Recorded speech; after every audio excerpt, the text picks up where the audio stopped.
Hello అండి. అందరికీ నమస్తే. నేను లావణ్య. అందరూ బాగున్నారా? నేనైతే చాలా బాగున్నాను. సో, ఈరోజైతే మరొక వ్లాగ్ అయితే మీకు షేర్ చేస్తున్నాను. సో, ఈ వ్లాగ్ వచ్చేసి బుధవారం రోజు వ్లాగ్ అనమాట. సో, ముందు రోజే నైట్ టైమ్ అప్పుడు ఇంకా మా ఆయనైతే కూరగాయలు తెచ్చారు. ఇంకా అవన్నీ ఒకసారి సర్దుకుంటున్నాను. పిల్లలైతే పడుకునేసుండారు. సో, ఆయన కొంచెం లేట్‌గా వచ్చేసరికి ఓకే. అన్ని పనులు చేసేసుకున్న తర్వాత ఇంకా పడుకుందాము. మార్నింగ్ లేస్తే ఇంకా టిఫిన్‌కి వాటికి ఇది ఈజీగా ఉంటుంది కదా! లంచ్ ప్రిపేర్ చేయడానికి అనేసి ఇంకా ఇక్కడైతే కూరగాయలన్నీ సర్దేసుకుంటున్నాను. ఇదైతే కాలీఫ్లవర్ తెచ్చాడు మా ఆయన. ఇంకా సండే రోజైనా ఇంకా పిల్లలకైతే చేసి పెట్టాలి. ఇంకా వంకాయలు, అలాగే బెండకాయలు ఇవి తప్ప మా ఇంట్లో అయితే ఏమీ ఉండవు. బెండకాయలు, బీన్స్, క్యారెట్, ఉర్లగడ్డ ఇవి తప్ప ఇంకోటి ఉండదనమాట. కొత్తగా అయితే ఇంకా కాలీఫ్లవర్ తెచ్చాడు. నేనెళ్తే ఖచ్చితంగా కాలీఫ్లవరు కొంచెం నాకు నచ్చినట్టు తీసుకుంటాను. సో, ఇక్కడొచ్చి ఇంకా పిల్లల కోసం అనేసి వెజిటబుల్ రైస్ చేస్తున్నాను. చాలా రోజుల నుంచి అడుగుతున్నాడు దర్శి వెజిటబుల్ రైస్ చెయ్యి అనేసి. సో, అందుకనైతే ఇంకా ఎలాగో కూరగాయలు తెచ్చారు కదా అనేసి ఇంకా వెజిటబుల్ రైస్ అయితే చేస్తున్నాను. ఇంకా చిన్న చిన్న అన్నీ క్యారెట్టు, బీన్సు, అలాగే ఉల్లగడ్డ అన్నీ సన్నగా కట్ చేసి పెట్టుకునేసాను. అలాగే అల్లం కూడా చిన్న చిన్న ముక్కలుగా పేస్ట్ వేయకుండా అల్లము, తెల్లగడ్డని చిన్న చిన్నవిగా కట్ చేసి పక్కన పెట్టుకున్నాను. అలా వేస్తే ఫ్లేవర్ బాగుంటుందన్నమాట. కొంచెం అక్కడక్కడ తగులుతూ కొంచెం బాగుంటుంది. అందుకనైతే నేను ఇలా చేశాను. సో, ఇంకా వెజిటబుల్ రైస్‌కి తెలిసిందే కదా! ఫస్ట్ ఆయిల్ వేసుకొని ఆనియన్స్ ఇంకా ఇవి బిర్యానీ ఆకు, లవంగాలు అవన్నీ వేసుకున్నాను. మసాలా కూడా ఎక్కువ వేయను. మామూలుగా సింపుల్‌గా నాకు కొద్దిగానే వేసుకుంటాను.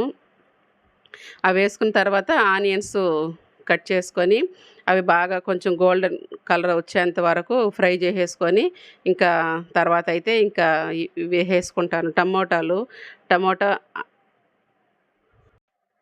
టమాటా కూడా బాగా ఫ్రై అయిన తర్వాత తర్వాత అయితే ఇంకా మిగిలిన వెజిటబుల్స్ అయితే ఇంక వేసేసుకుంటాను.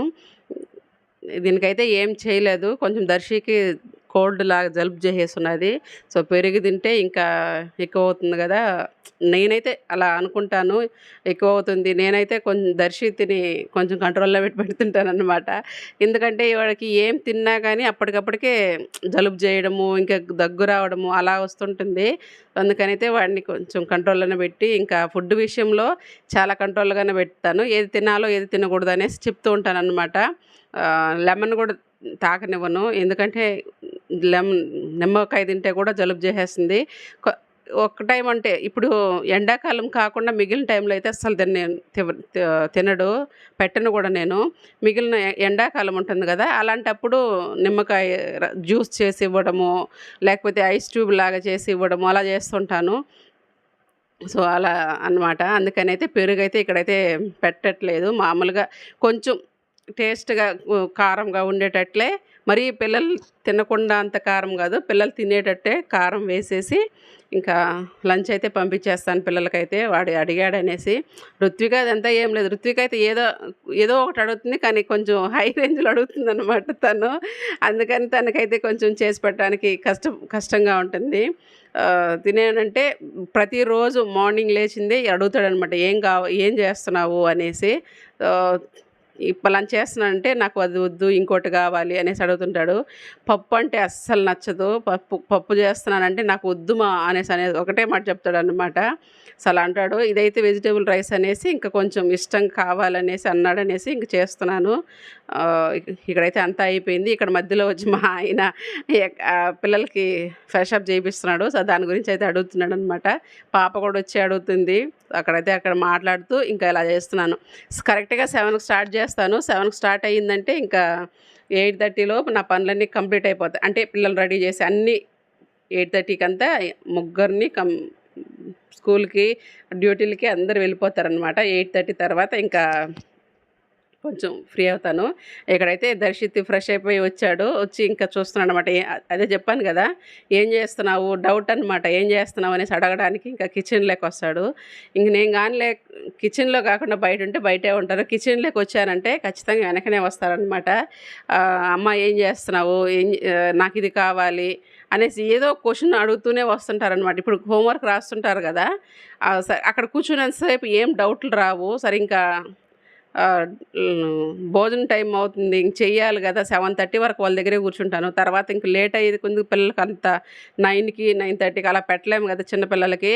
సో, నేనేమంటానంటే 8 లోపే హ్మ్. అన్నం తినేసేయాలి. ఏదైనా డిన్నర్ చేసేసేయాలి అనేసి అంటాను. వాళ్ళేమంటే 7:30 వరకు కూర్చున్నా. తర్వాత హాఫ్ అన్ అవర్ ఇస్తే చాలు నాకు. టిఫిన్ ఏదో ఒకటి చేస్తాను. కర్రీ అయితే ఉంటుంది. ఏదో ఒకటి దానికి తగినట్టు ఏదో ఒకటి చేసేసుకోవచ్చు. కాకపోతే ఇంక వదలరనమాట వాళ్ళు. 7:30కి లోపలికొచ్చారంటే వెనకనే వస్తారనమాట. అలా చేస్తుంటారు. సో, ఇంకా వాళ్ళైతే పంపించేసి తర్వాతయితే కొంచెం రెస్ట్ తీసేసుకున్నాను. అక్కడి నుంచయితే వీడియోస్ ఏం తీయలేదు నేను. ఇంక ఇదైతే ఈవినింగు. పిల్లలైతే ఇంకా స్కూల్ నుంచి వచ్చేసారు. ఇంక వాళ్ళ కోసము స్నాక్స్ ఐటెమ్‌గా ఇంకా పానీపూరి ఇంట్లో ఇన్‌స్టంట్‌గా చేసుకునే పానీపూరి ఉంటాయి కదా! పూరి అవి చేసిచ్చాను. ఇంకా వాళ్ళైతే తినేసారు. బాగా ఎంజాయ్ చేశారు. తినేసి ఇంకా కొంచెం అది జీర్ణం అవ్వాలి కదా! దానికోసం అనేసి కిందకెళ్ళిపోయారు ఆడుకోవడానికి. ఒక రౌండ్ అంతా వేస్తున్నారనమాట. ఫుల్లుగా చూసారు కదా! ఎలా పరుగులు తీస్తున్నారో. మా దర్శికైతే అసలు పరుగెత్తడం కూడా చేత కాదు. కొంచెం బొద్దుగా ఉంటాడు కదా! పరుగులు తీయడంటే కూడా కొంచెం ఆయాసం మాదిరిగా వస్తది. అందుకనేసి పంపిస్తున్నాం మేము కూడా ఆడుకుంటే బాగా ఫ్రీగా ఆడుకుంటే చెమట పోసి కొంచెం బావుంటుంది కదా! వాడు కొంచెం ఒళ్ళు తగ్గించాలి అనేసి అనుకుంటాను నేనైతే. ఇప్పుడు బొద్దుగా ఉన్నారు. ఇప్పుడు హాస్పిటల్‌కి ఇప్పుడు ఏదన్నా జ్వరం వచ్చినప్పుడు హాస్పిటల్‌కి తీసుకెళ్తే ఖచ్చితంగా వాళ్ళు చెప్తారు. కొంచెం వెయిట్ ఎక్కువగా ఉన్నాడు బాబు, తగ్గమని చెప్పు, డైటింగ్ చేయించండి అనేసి అడిగాను. చెప్పారు. సో, ఏం చేయాలి ఏమిటంటే బాగా ఆడుకోనివ్వండి అనేసి అన్నారు వాళ్ళు కూడా. సో, అందుకనైతే వదిలేసాననమాట. నేను కూడా ఒక 5కి వస్తారనుకోండి. 5కి వస్తే 5 నుంచి ఇంకా స్నాక్స్ తినేసి 5:15కి అలా వెళ్ళిపోతారు. ఇంకెళ్ళిపోయి 6కి 6:30 అలా వస్తారనమాట. ఇప్పుడు కొంచెం పగలుగానే ఉంటుంది కదా! 6:30 వరకు. సో, అందుకనైతే 6:30, 6:15 అలా ఆ టైంలో వచ్చేస్తారు. సో, అక్కడికైతే సెట్ అవుతుంది. సో, నెక్స్ట్ వచ్చి ఇంక నేనిక్కడ మా డిన్నర్ కోసం అనేసి గోంగూర చేస్తున్నాను. చాలా రోజుల నుంచి ఉంది గోంగూర. ఈ లాస్ట్ వీడియోలో కూడా చెప్పాను ఊరగాయ పెట్టుకోవాలని. మా సుహాసిని రాలేదు. సో, ఇంకా కొద్దిగా అయితే ఇంకా గోంగూర పచ్చడి అయితే చేసుకుంటున్నా నేను. ఇక్కడ నేనైతే గోంగూర చేస్తున్నాను.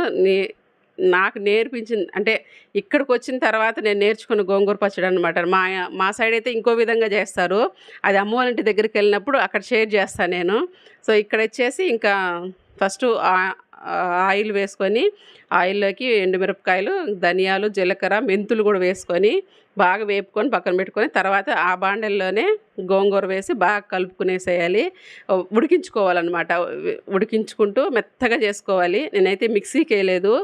ఇలా రోల్లోనే దంచుతున్నాను అనమాట. మా ఆయనకి రోల్లో దంచిస్తేనే పచ్చడి చాలా ఇష్టంగా తింటాడు. బాగుంటుంది టేస్ట్ కూడా. అందరికీ తెలిసిందే కదా! రోల్లో దంచిస్తే చాలా టేస్ట్‌గా ఉంటుందనేసి. మా అత్తమ్మ అయితే పచ్చడి చేయాలంటే ఖచ్చితంగా రోలే యూజ్ చేస్తారు. ఇంకేం అసలు మిక్సీకి వేద్దామంటే కూడా ఒప్పుకోరనమాట. ఖచ్చితంగా పొడులు చేయాలన్నా కూడా అలా చేస్తారు. నేను ఇలాగ చేయలేకుండా అనేసి ఒక మిక్సీ కొని పంపించేసాం కదా! సో, తర్వాత బాగా ఇది దంచుకున్న తర్వాత ఇంకా ఉడికి మెత్తగా ఉంది. అంటే లేత గోంగూర చాలా బాగుంది. సో, ఇంకా దంచేసిన తర్వాత ఇంకా డైరెక్ట్ ఇంకా గోంగూర వేసేసి ఒకసారి దంచుకోవాలనమాట బాగా. అంటే కారము అంతా సెట్ అవ్వాలి కదా! నేనైతే ఫస్టే క్వాంటిటీలోనే ఏసేసాననమాట. సాల్టు, కారము కరెక్ట్‌గా సరిపోయింది. అన్నీ దంచేసరికి కరెక్ట్‌గా సరిపోయింది. టేస్ట్ కూడా చాలా బాగుంది. ఆయిల్ కొంచెం ఎక్కువేసి తిరగమాత పెట్టుకొని అలా చేశాను. అందులోకి ఫైనల్‌గా అయితే ఆనియన్స్ వేసుకున్నాను. చిన్న ముక్కలుగా కట్ చేసి ఆనియన్స్ వేసుకొని ఇంకా దంచేసేయడమే. మా అన్న అయితే అలా కట్ చేయను కూడా కట్ చేయకూడదంటాడు మా అన్న అయితే. ఆనియన్‌గా వేసేసి దంచాలంటాడు. దంచినప్పుడు టేస్ట్ వస్తుందంటాడు. పచ్చళ్ళు చేసాడంటే ఇక్కడ మా అన్నకి కూడా చాలా ఇష్టం పచ్చడంటే. సో, ఫైనల్‌గా అయితే గోంగూర అయితే రెడీ అయిపోయింది. మా డిన్నర్ అయితే ఇది. యమ్మీగా ఉండిందనమాట. చాలా టేస్ట్‌గా ఉండింది నాకైతే. చాలా ఫేవరెట్ అనిపించింది. సో, ఇంకా ఇన్ ఆ రోజైతే ఇంకా ఇంటికొచ్చేసాడు. మా ఆయనైతే ఇంటికొచ్చాడు. ఇక్కడేంటంటే కొంచెం మారం చేస్తాడనమాట. ఏంటంటే ఇప్పుడు డ్రాయింగ్ ఏస్తారు కదా! డ్రాయింగ్ ఏసే బుక్స్ తెమ్మని చెప్పారు. మా ఆయనేమంటే తెచ్చారు. కానీ తేనట్టు నేను కొంచెం అలా చేశాననమాట వీడియో కోసము. తేలేదు అని చెప్పేసరికి కొంచెం ఇక్కడేమంటే దిగులుగా కూర్చునేసింది రుత్విక తీసుకోరాలేదా అని. మా దర్శిత్ ఏమంటే వాళ్ళ నాన్న చుట్టూ తిరుగుతున్నాడు. అలా చేశాడు. ఫైనల్‌గా అయితే తెచ్చాడు. ఇంక తెచ్చిన తర్వాత ఇంకా రుత్వికకొకటి, దర్శిత్‌కొకటి చాలా బాగున్నాయి. కానీ చిన్న బుక్సు డీమార్ట్‌లో చాలా బాగున్నాయి బుక్స్ అయితే. నెక్స్ట్ టైం నేనెళ్ళినప్పుడు కొంచెం పెద్ద బుక్‌గా తీసుకోవాలి. సమ్మర్ హాలిడేస్‌కి ఇంకా ప్రాక్టీస్ అలా చేపిస్తే బావుంటుంది గదని. తర్వాతొచ్చి మొన్నెళ్ళాం గదా డీమార్ట్‌కి, షార్ప్‌నర్ లేవనేసి. సో, ఇప్పుడైతే ఉన్నాయంట. 2 ప్యాకెట్లు తెచ్చేసాడు. మా పిల్లలకైతే ఎంజాయ్. రోజుకొకటి పడేసుకొనొస్తారనమాట. అలా జరిగిందనమాట మా ఈవినింగ్ అలా నైట్ మా ఆయనొచ్చేసరికి. ఇంక వాళ్ళైతే కలరింగ్స్ కూర్చునేశారు. కలరింగ్ వేస్తూనే ఉన్నారు. ఇంక వేస్తూనే ఉంటారనమాట. సో, ఈ వీడియో అయితే ఇంతేనండి. ఐ హోప్ ఈ వీడియో నచ్చింది అనుకుంటున్నాను. నచ్చితే చిన్న లైక్ ఇవ్వండి. నెక్స్ట్ వీడియోతో మళ్ళీ కలుద్దాం. Take care. బాయ్ అండి.